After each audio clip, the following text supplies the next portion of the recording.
எதிர்வரும் தேர்தல்களில் கதிரை சின்னத்தில் போட்டியிட ஸ்ரீலங்கா சுதந்திர கட்சி முடிவு செய்துள்ளது.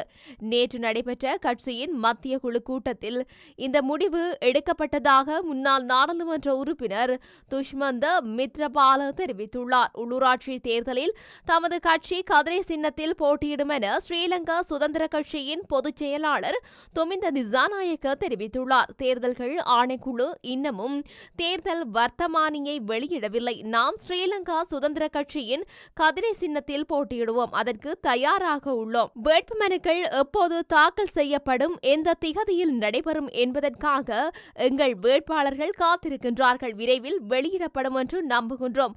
வேட்பாளர்கள் இந்த தேர்தலில் போட்டியிட தயாராகி வருகின்றார்கள்.